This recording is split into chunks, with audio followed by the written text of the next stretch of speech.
Reka mbasuze nanone mwebwe mukomeje kudukurikira amakuru yacu yo kuri gicamunsi cyo ku itariki ya 19 ukwezi kwa gatanu 2026 mudukurikiye uri mu bice bitandukanye mu Rwanda ndetse mu karere k'ibiyaga bigari by'umwihariko mu gihugu cya Uganda, Repubulika ya Demokarasi ya Kongo, Burundi n'igihugu cya Tanzania.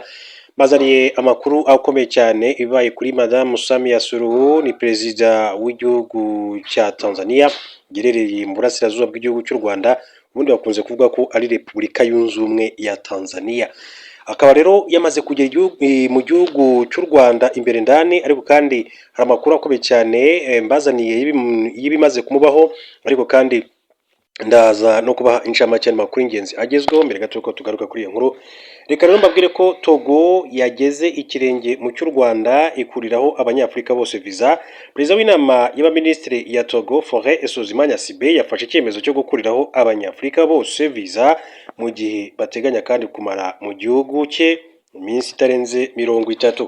Kuva ku itariki ya 18 Gicurasi 2026, Minisitiri w'umutekano muri Togo yitwa Colonel Calixte Batosi Madjuba yatangaje ko iki cyemezo kireba abanyafurika bose bafite pasiporo zitaratakaza agaciro. Minisitiri Madjuba akaba yasobanuye ko Gnassingbé yafashe iki cyemezo mu rwego rwo guteza imbere ukwishyira hamwe kwa Afurika, korohereza urujya n'uruza rw'abantu n'ibicuruzwa n'ubufatanye bw'ibihugu n'abatuye uyu mugabane. Togo yagaragaje ko ifite intego yo kuba igicumbi cya Afurika mu rwego rwa serivisi, ubucuruzi, umuco ndetse n'ibindi bikorwa bihuza abatuye umugabane, bityo ko kugira ngo bigerweho ari ngombwa gufungura amarembo. Leta ya Togo igeze mu kirenge cy'u Rwanda, Seychelles, Gambia, Benin byafashe icyemezo mu bihe bitandukanye bigamije kandi korohereza abanyafurika bashaka gukora ubukerarugendo cyangwa se ubucuruzi. Ubwo Perezida Paul Kagame yatangizaga inama y'ihuriro mpuzamahanga ry'ubukerarugendo mu Gushyingo 2023, yagize ati buri munyafurika ashobora kandi kwinjira mu ndege ije mu Rwanda igihe cyose abishaka kandi ntacyo azishyura, ati kugira ngo yinjire mu gihugu cyacu. Minisitiri Madjuba yatangaje ko icyemezo Faure Gnassingbé kidakuraho ko abinjira muri Togo bakwiye kandi kubahiriza amabwiriza agenga umutekano, abinjira n'abasohoka n'ajyanye n'ubuzima. Asobanuye kandi ko bidakuraho ko abinjiye muri Togo binyuranyije amategeko abafatiweho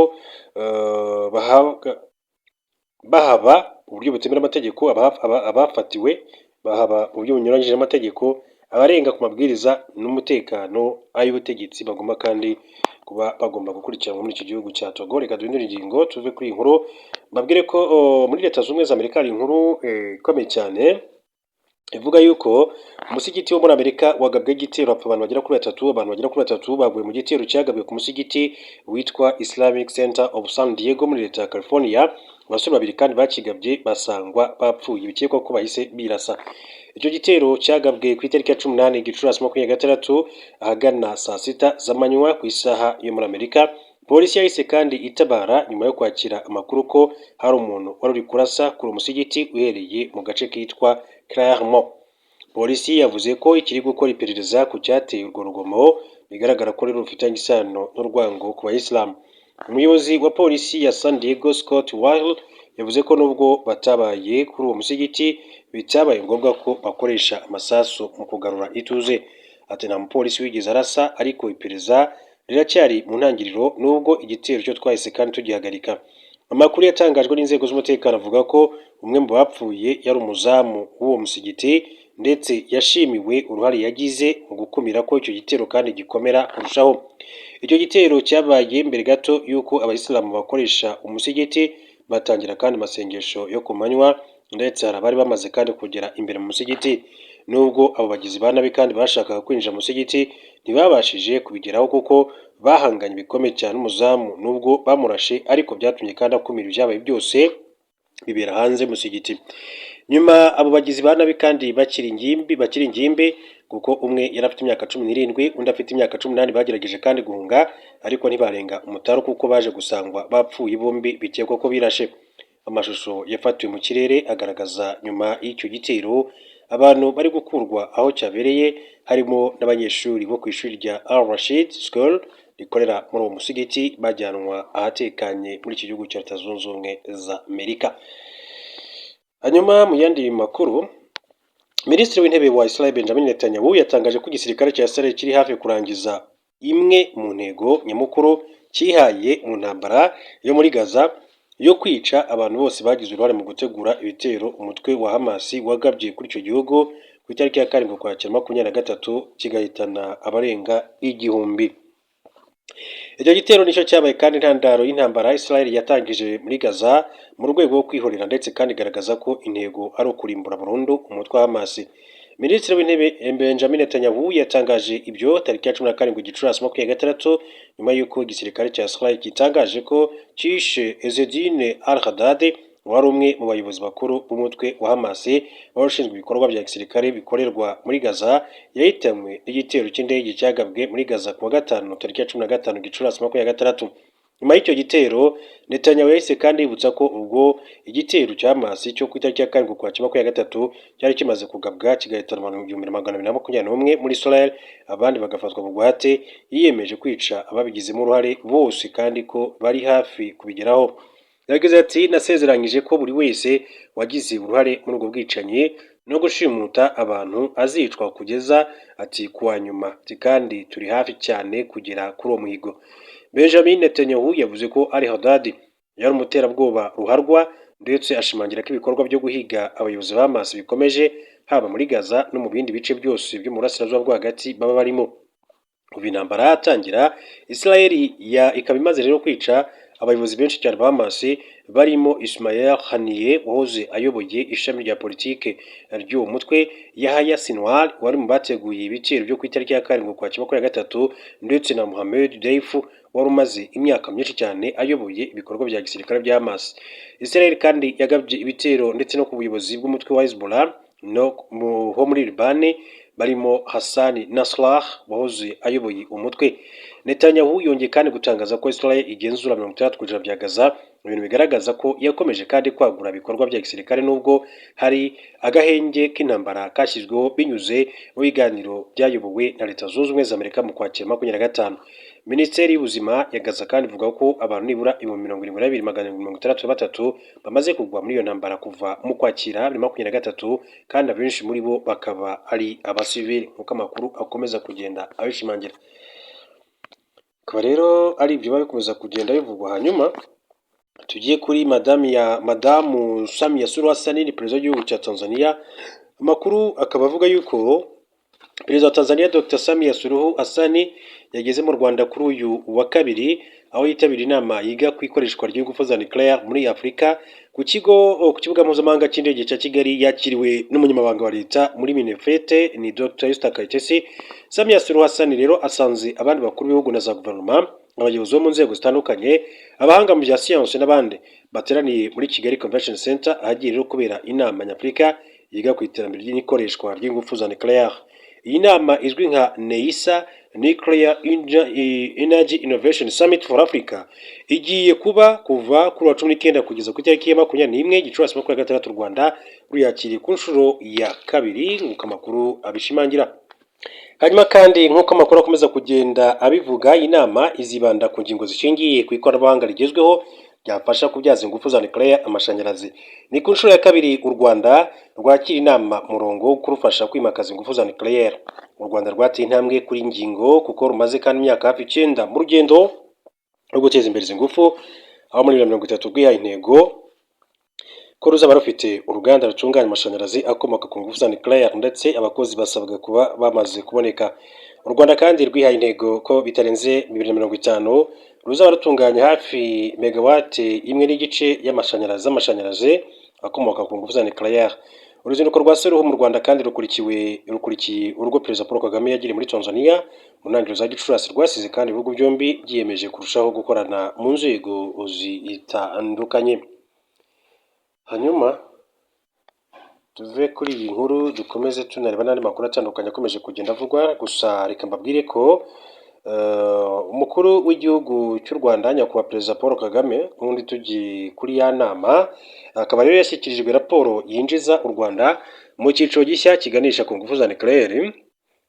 Perezida Kagame yashyikirijwe raporo yakozwe n'ikigo mpuzamahanga gishinzwe ingufu za nucleaire ikubiyemo ibyavuye mu isesengura ry'icyiciro cya mbere ku bijyanye n'ibisabwa kugira ngo mu Rwanda hashyirwe ibikorwa remezo bibyaza umusaruro ingufu za nucleaire. Ni raporo ikomeye cyane kuko icyiciro cya mbere cyakozwe cyerekana ko ubu u Rwanda rushobora kwinjira mu cyiciro cya kabiri kijyanye n'ibiganiro abafatanyabikorwa n'abandi batanga serivisi zijyanye n'iyubakwa ry'imishinga ishingiye ku ngufu za nucleaire. Mbere yo gushyikirizwa iyi raporo, Perezida Paul Kagame, umuyobozi w'ikigo mpuzamahanga gishinzwe ingufu za nucleaire yitwa Rafael Mariano Grossi, yagize ati hashize igihe dukorana n'impuguke zo mu Rwanda ku isesengura twakoze, ati ku gihugu turi buze kugushyikiriza uyu munsi. Ati rero Perezida Kagame yavuze ko icyiciro cya mbere cy'isesengura u Rwanda rwarangije kiri mu cyerekezo kigari cy'igihugu cyo kubona amashanyarazi aturuka kuri nucleaire mu ntangiriro za 2030. U Rwanda rushaka kuzubaka uruganda rw'ingufu za nucleaire rwifashisha small modular reactors, ni ukuba wagereranya nk'uruganda rutanga ingufu za nucleaire rwubakiwe ahantu mu zindi nganda, hanyuma rugaterurwa rugashyirwa aho rugomba gukorera. Modular imwe iba ireshya na metero imwe na santimetero 80. U Rwanda rushaka kandi kugira uruganda rufite enye, buri imwe ishobora kandi gutanga megawati 200, zose hamwe zigatanga megawati 600. Bitezwe ko imirimo yo kubaka izatangira mu ntangiriro za 2028 ikamara imyaka igera kuri 2.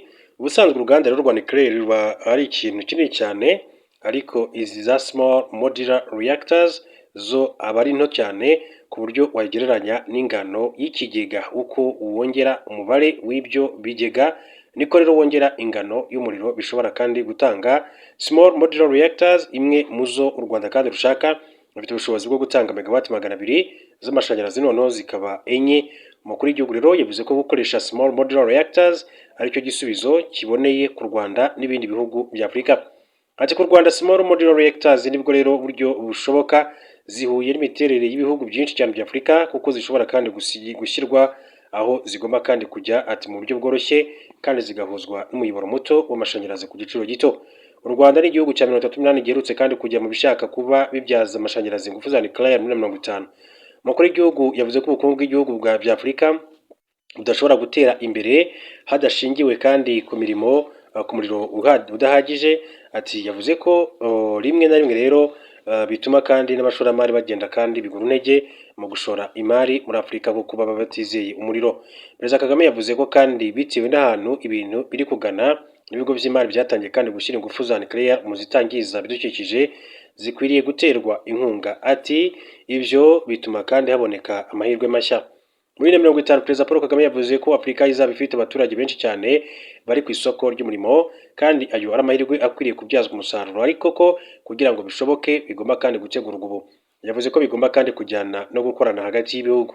Umuyobozi w'ikigo mpuzamahanga gishinzwe ingufu za nucleaire Rafael Mariano Grossi yavuze ko hari amasezerano ikigo ayoboye giherutse kandi kujyana banki y'isi azafasha ibihugu kubona amafaranga yo gushora mu mishinga ijyanye no kuvuza nucleaire. Yavuze ko bishoboka ko ibigo by'imari ku isi bifungura amarembo byatera inkunga imishinga nucleaire. Yavuze ko mbere hari ikibazo cy'uburyo rero imishinga yaterwa inkunga, cyane ko itari mwitekerezwaho ahubwo ihora ishyirwa mu bishobora kandi gutera ibibazo. Rafael Mariano Grossi yavuze ko nyuma yo gusinya amasezerano na banki y'isi, ikigo ayoboye giteganya kandi gusinyana amasezerano na banki nyafurika itsura amajyambere mu gufasha ibihugu bya Afurika nyuma yo gukorana na banki yo muri Aziya y'ibikorwa remezo. Hanyuma andi makuru akomeje kugenda agarukwaho, abakomeje kugenda agarukwaho ni menshi cyane nkuko mbona nakonje kujya mivuga, yera tunasatira umusozo makuru yacu. Gusa mbabwire ko Amerika na Israel biteguye kongera gutera Iran nkuko The New York Times yabitangaje. Ikinyamakuru New York Times cyo muri Leta Zunze Ubumwe za Amerika kivuga ko ku bayobozi babiri batavuzwe amazina muri Burasirazuba rwagati cyatangaje ko Leta Zunze Ubumwe za Amerika na Israel biri kwitegura ibitero bishya kuri Iran bishobora kandi gutangira mu cyumweru gitaha.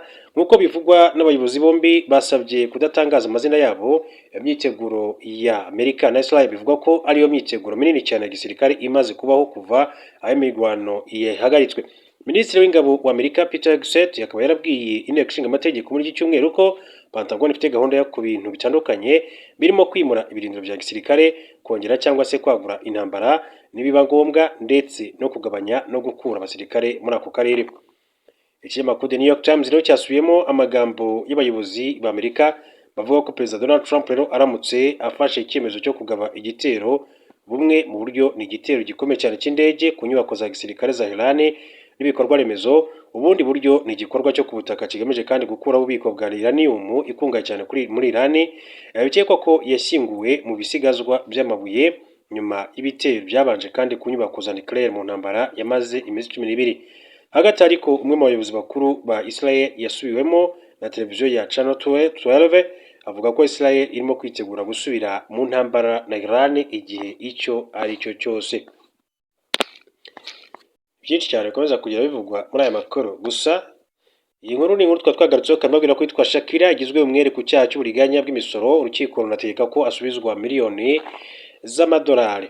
Urukiko rukuru rwa Espagne rwagize umwere ku byaha by'uburiganya ku misoro y'icyamamare Shakira, ndetse runakuraho ihazabu ya miliyoni 55 z'amayero, no kuvuga miliyoni 64 z'amadolari y'Amerika, yari yarashyizwe muri 2021 n'ikigo gishinzwe imisoro muri Espagne nk'uko byagaragajwe n'inyandiko y'urukiko yarebwe na Reuters mu makuru y'Abongereza kuwa mbere.